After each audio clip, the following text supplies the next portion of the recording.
The cherry on top of the cake, Ronaldinho claimed he didn't know the passport was fake and believed he had been given his Paraguayan passport as a gift, assuming it was an honorary type document of no real value, and gave it to an official without thinking when he reached Paraguay because it was the first thing he got out of his bag. He was therefore even roasted by his own lawyer. Ronaldinho wasn't aware that he was committing a crime because he didn't know they were fake documents. He's stupid, but the court didn't buy it for a second. Bravo, bravo, bravo, my friend. That was such a great idea. Like the video said, common sense, comment, and he's whoop. Countless legal problems, half a year in prison, and a bank account holding less than $7. Sadly, Ronaldinho's golden retirement has instead been a total train wreck. He was worth $90 million when he retired in 2015, although despite having a salary of nearly $300k per week, Ronaldinho showed through a Coca-Cola sponsorship he was absolutely atrocious at handling his money. Coke paid him $750k per year under one condition, that whilst in public he'd only drink their beverage. Well, just a couple of months after signing the deal, Ronaldinho instead promoted Coke's biggest competitor. The Coca-Cola ambassador shot himself in the foot when he rocked up to a press conference sipping on a can of Pepsi. As a result, Coke dropped him and stated the sponsorship had become embarrassing, assisted by Ronaldinho's poor performances on the pitch as he'd become more interested in throwing wild parties. In one example, he was scheduled to play against Man United, but instead the night before, partied in a bar until 3 AM. A Barcelona board member added, Ronaldinho plays bongos. So guys, prime example, when you don't come from nothing does not mean you should blow all your money. You're in the professional leagues and you're choosing to go and party. I mean, he's one of the best players in the world. Maybe he get a pass. I do remember he did went broke at a certain point. That just goes to show it doesn't matter how much money you're making.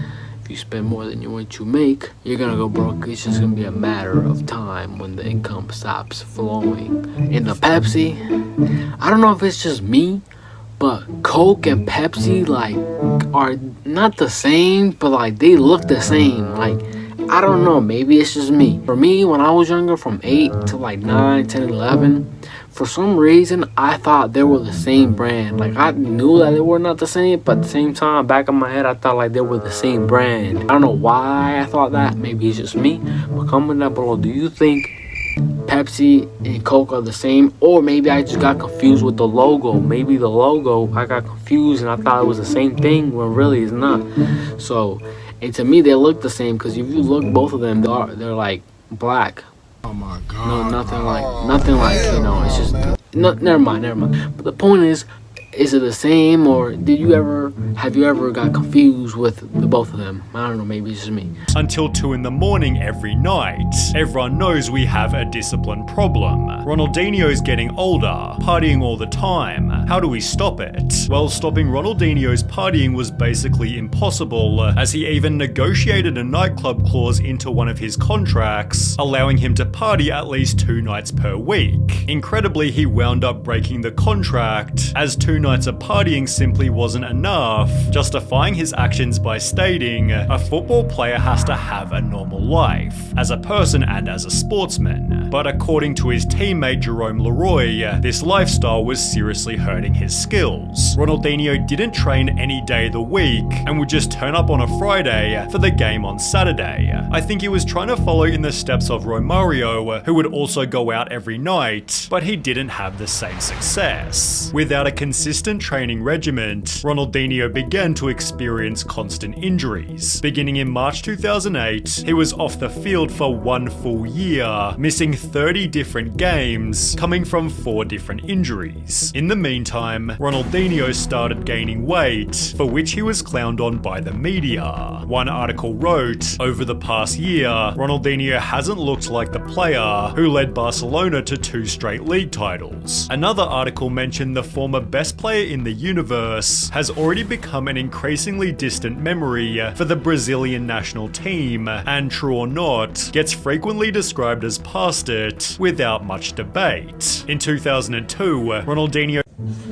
So yeah, guys, I mean, I don't know why would he be parting, you know, when you're a professional soccer player getting paid millions, especially if when you get paid millions, oh, you better be playing like $1 million. Imagine 300,000.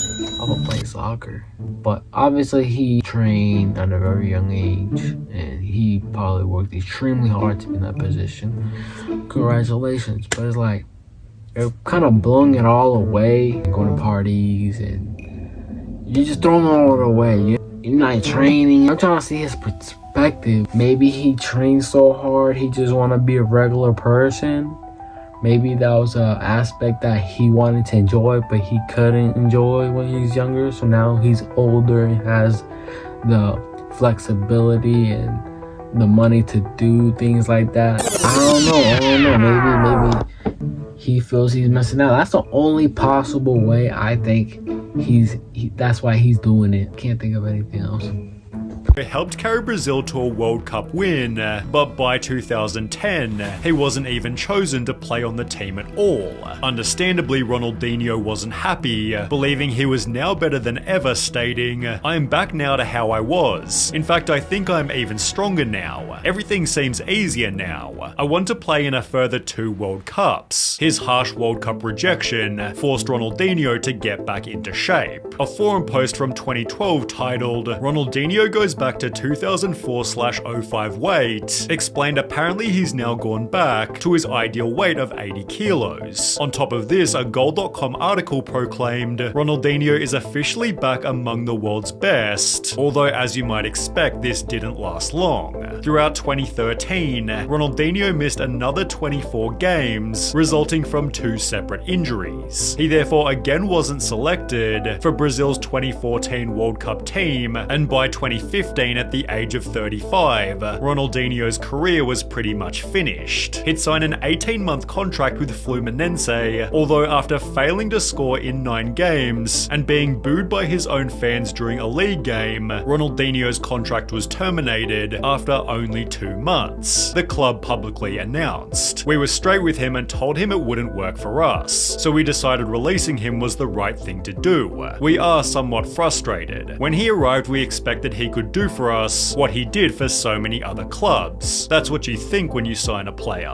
He didn't do well in Mexico, but we took our chances by bringing him back to Rio, thinking he would do well again." Ronaldinho clearly didn't, but he now had $90 million to retire very comfortably. He'd hire his brother Roberto to be his manager, who confirmed Ronaldinho's retirement, stating, "He has stopped, it is ended. Let's do something pretty big and nice after the Russia World Cup," where Ronaldinho was spotted looking extremely happy. Behind the scenes, however, his life had already begun to fall apart. Ronaldinho used his earnings to purchase 57 properties, one of which being a lake house in the riverside city of Porto Alegre. From the house, he built a wharf and dock without realizing it was totally illegal. As a result, he was fined $1.7 million, although Ronaldinho refused to pay. It was then revealed he also owed a further $2 million in unpaid property taxes, and as a result,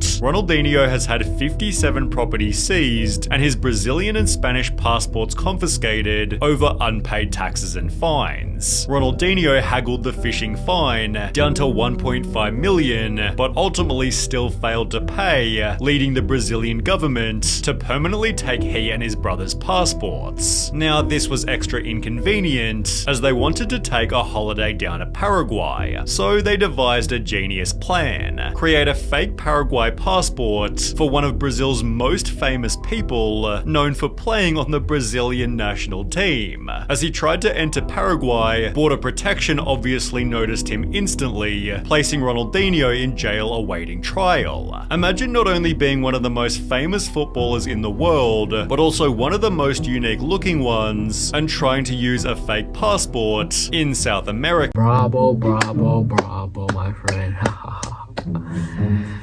That was such a great idea. Like the video said, common sense, common, and he's whoop. That's literally what happened. There's no way. It didn't came up into his head, oh, maybe I shouldn't do this because people are gonna notice me. Not gonna notice. They're not gonna know. You think it'll be a great idea for me to get a fake passport? Of course. You got money, they're gonna let you slide. Okay. And you think they're gonna believe it even though I'm the most famous one? Yeah, of course. You should totally do that.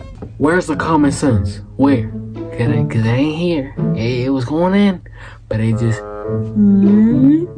Bravo Ronnie, but wait, it still gets dumber. It is unclear why the former footballer entered Paraguay using the passport, considering Brazilians can enter the neighboring country using their national ID card. Basically, Ronaldinho could have gone to Paraguay without using a passport at all. And Ronaldinho was jailed for almost half a year, whilst inside the prison hosted a futsal tournament, leading teams across the prison to row with one another, over which would have Ronaldinho on their team. He'd win the final game by scoring 11 goals, eventually leading a judge to conclude there is no indication that he has any personal characteristics or criminal behavior that would put society at risk, and Ronaldinho was therefore released from prison with a $200,000 fine. However, he had no hope of paying this. In fact, the reason he and his brother initially had their passports seized was because an investigation into their bank accounts revealed a balance of just 24.63 Brazilian real, or $6.59. Ronaldinho's plan to rebuild his life was to launch a cryptocurrency, releasing the Ronaldinho soccer coin project. I don't know about NFTs, man. Let's just purely make it seem it's gonna go up. And then when they drop it, everything goes down. New scam. That's all it is. It doesn't really make any sense to me why influencers promote it. Okay, boom. You sell an NFT, boom, you make 10M. But then everybody say, oh, this flop, they want their money back, they want refunds. Then you're fighting, gotta get lawyers into it.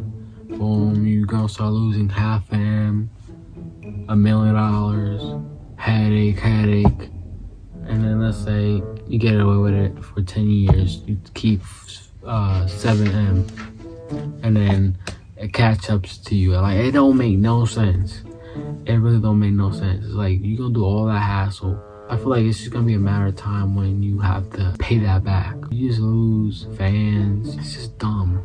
Which gained just 61 Instagram followers. With his own coin failing, Ronaldinho instead promoted other shady crypto projects, always being met with understandable critique. Is this a translation for "you are bankrupt again"? In case you forgot, here are all the crypto projects you pump and dumped over the years, only leading to even more problems. Ronaldinho denies part in alleged 61 million crypto scam at congressional hearing. His likeness had been used to promote a cryptocurrency which promised a return of 2% per day. After the crypto inevitably turned out to be a scam, Ronaldinho was brought before the government, although he claimed he was never partnered with the company and it used his name and image without his authorization, arguing he was also a victim of the purported scheme. But Ronaldinho took this photo specifically for the company and also had a history of involvement in these kinds of shady projects. Additionally, Ronaldinho had failed to appear before 2 previous hearings related to the inquiry. He said weather conditions meant he was not able to attend. His involvement is up for interpretation, but it seems he was sufficiently rattled as he'd pivot to promoting traditional products where he'd only experience even more issues. Ronaldinho posted to his Instagram, "This is a sad time for anyone who likes Brazilian soccer. It's hard to find the energy to watch the games. This is perhaps one of the worst teams in recent years. It has no respectable leaders, just average players for the most part. I've never seen a situation as bad as this. I repeat, our performance has been one of the worst things I have ever seen. It's a disgrace. The post was shared to Reddit and people weren't happy.